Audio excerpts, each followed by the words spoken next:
Hi, it's Katrina of Pinoy Real. In this video, I'm going to talk about the summary of a book entitled Learn to Earn by Peter Lynch and John Rothchild.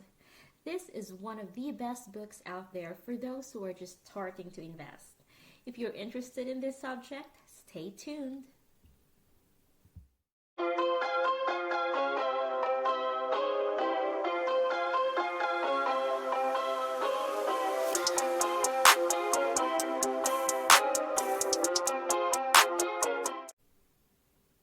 Learn to Earn of Peter Lynch and John Rothschild's three classic primers on investing and stock picking. Learn to Earn is the one best suited for absolute beginners. If that describes you, then get ready for some investment basics. How to invest on savings accounts, collectibles, and houses. In life, you can either work for money or make money work for you. Money is a great friend once you send it off to work, say Lynch and Rothschild. It puts extra cash in your pocket without your having to lift a finger. So the earlier you start investing, the better. There are 5 basic ways to invest money. For starters, here are the pros and cons of the 3 more familiar ones. Number 1, savings accounts or similar. Savings accounts, as well as treasury bills, money market funds, and certificates of deposit or CDs, are short-term investments and are great places to store cash until you have enough of it to invest somewhere else. Their biggest disadvantage is that they pay a low rate of interest, sometimes one that can't even keep up with inflation. And when the inflation rate is higher than the interest rate you're getting, then you're investing in a lost cause. Number 2, collectibles. You can also invest money by buying collectibles, anything from baseball cards, Barbie dolls, luxury bags, or guns. While money devalues with time, objects often become more desirable as they get older and you can sell them at a higher price. However, you'll have to take good care of them because even collectibles lose value with wear and tear, and they become worthless if lost or stolen. You'll also have to become an expert, not only in the items you collect, but also in the market and the prices, lest you want to risk getting ripped off. Number 3, houses or apartments. While buying a new car is not an investment, nothing will eat up your bankroll faster than a car will. Note Lynch and Rothschild. Buying a new house is, in fact, it is the most profitable purchase you'll ever make. For 4 reasons. First, you usually buy it on borrowed money. Second, its value will increase while you live in it. Third, you won't pay any taxes on the gains. And fourth, when you do sell the house, the government will give you a tax break. An added bonus is that acquiring the discipline to pay off your mortgages will prepare you well for stock investing. How to invest, the pros and cons of bonds and stocks. In addition to putting your money into savings accounts or buying houses and collectibles, you can also make your money work for you by investing it into bonds and stocks. Let's see what this means in actual fact. Number 1, bonds. A bond is a glorified IOU, a record of the fact that you've loaned your money to somebody else. When you purchase a bond, you're actually not buying anything. You're just making a loan. The bond, which shows the amount of the loan and the deadline, is a proof that the deal happened. Investing in bonds is similar to putting money in a savings account. In both cases, you earn money only from the interest.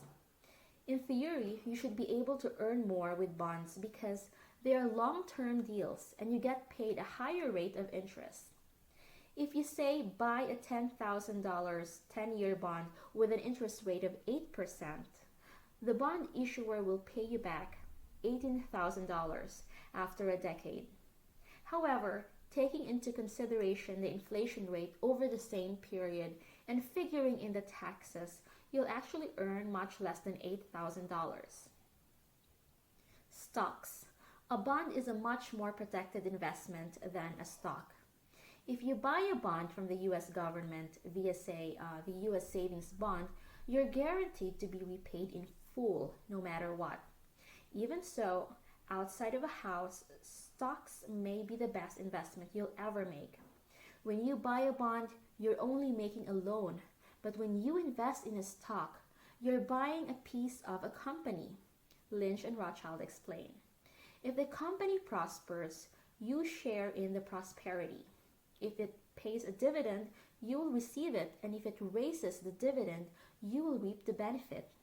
The stock market is not as reliable as the US government, but if you have time and a plan, you'll probably earn much more from it in the long run. Stocks are the best of all 5 basic types of investment. And this important lesson, however, comes with an even more important caveat. Stocks will earn you money only if you give them time. If you don't, you're forcefully turning the stock market into a casino. To get the most out of stock investing, buy stocks from respectable or promising companies using money you can afford as long as the companies behind them have a future. After all, if you don't sell any shares during crashes and depressions, you'll never make a real loss. And though they sometimes go through bad times, good companies usually come off really well in the end. Mutual funds, their nature and history. Now that you've learned what to invest in stocks, it's time to decide whether you want to pick them on your own or let somebody else do it. Many people don't want to bother with numbers or research, so they choose the latter. And that's what mutual funds were invented for.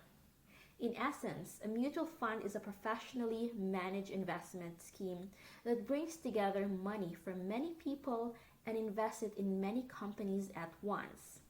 As soon as you send money to a mutual fund, you automatically become the owner, not of one, but dozens of companies the fund has already purchased. Though this may sometimes earn you less, it is also less risky than owning a single stock. With the right expert at the helm of the mutual fund, you can earn a lot of money from this type of investment in the long run. However, you will also be asked to part with some of your earnings between 0.5% and 2% annually to recompense the money managers for their efforts. The earliest mutual fund was started in 1822 by King William I of the Netherlands. The first mutual fund in the United States, the New York Stock Trust, launched more than 60 years later in 1889. And today, there are more than 6,000 mutual funds in the United States. Ever since the Investment Company Act of 1940, each of them is required to reveal the contents of its portfolio, listing everything from the biggest holdings by name and how many shares it owns in each through management and extra fees, to every gain and loss during the previous years. This is all done with the objective of protecting you. Even so, it doesn't make picking the right mutual fund any easier. How to choose the right mutual fund. Picking the right fund isn't any easier than picking the right auto mechanic, Lynch says, and not noting that it would take them a whole book just to describe the different kinds of mutual funds in existence. Even so, they do share a few commonsensical bits of advice that should help you in your quest. First, buy funds directly from companies that manage them. You can also buy them from stockbrokers, but why go through an intermediary? Second, be wary of broker recommendations. Whenever a broker recommends anything, always find out what's in it for the broker. Third, go for pure stock funds. Stocks have overperformed bonds in all but one decade of the 20th century. So stay away from bond funds or hybrid funds and go for the pure stock funds. Fourth, go through the records of past performance. Past performance is no indicator of future outcomes, but it's much better than no indicator at all. In addition to comparing the annual returns of several mutual funds, be sure to see if the manager who compiled the best record is still in charge. Fifth, invest in veteran funds. Financial magazines such as Barron's and Forbes, as well as specialized companies such as Morningstar, track and rank thousands of funds for safety and performance. If you're serious about investing in mutual funds, subscribe to these publications and follow their advice. Sixth, don't switch between funds. For Lynch and Rothschild, trying to catch the winner is a fool's errand in which you are likely to end up with a loser. You're better off picking a fund with an excellent long-term record and sticking with it. And seventh, take the fees into account. Some funds charge an entry fee, others don't. Also, some funds keep their expenses to a minimum of 1% and others run a bigger tab, 2% or more. The bigger these fees, the more difficult for the fund to beat the market averages, because fees and expenses are subtracted from the performance. Picking a stock, the 5 basic methods. For Lynch and Rothschild, as the former has repeatedly made clear, the phrase professional investing is nothing short of an oxymoron. When it comes to investing, they claim the only guy you should be listening to is you. If you have time and the inclination, they write, you can embark on a thrilling lifetime adventure, picking your own stocks. And this is a lot more work than investing in a mutual fund, but you can derive a great deal of satisfaction from picking your own stocks. Over time, perhaps you'll do better than most of the funds. There are 5 basic methods people use to pick a stock. Number 1, darts. This is the lowest and most ridiculous form of stock picking. Needless to say, Lady Luck won't be on your side every time, so better go with the mutual funds if you don't plan to put in the work and effort. Number 2, hot tips. Whether they come from your best friend, your teacher, or from your gardener, hot tips are often based on nothing but hot air. At worst, they are guaranteed to lose your money. At best, when they come from a good source, they are a good place to start your investigation. Number 3, educated tips. Educated tips are hot tips coming from TV or internet experts. And the problem with them is that unless you follow the expert daily, you won't know if and when they'll change their mind. So you might end up holding a stock long after the expert has sold it. Number 4, the broker's buy list. Stockbrokers are well-trained Sherlocks, and their buy lists are based on evidence. Moreover, unlike TV experts, they will inform you if they change their mind about a certain stock. However, they cost money.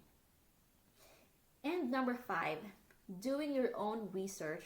This is the highest form of stock picking. Right, Lynch and Rothschild. You choose the stock because you like the company, and you like the company because you've studied it inside and out. With enough research, anyone can make an educated guess. Why shouldn't that someone be you instead of a Wall Street trader?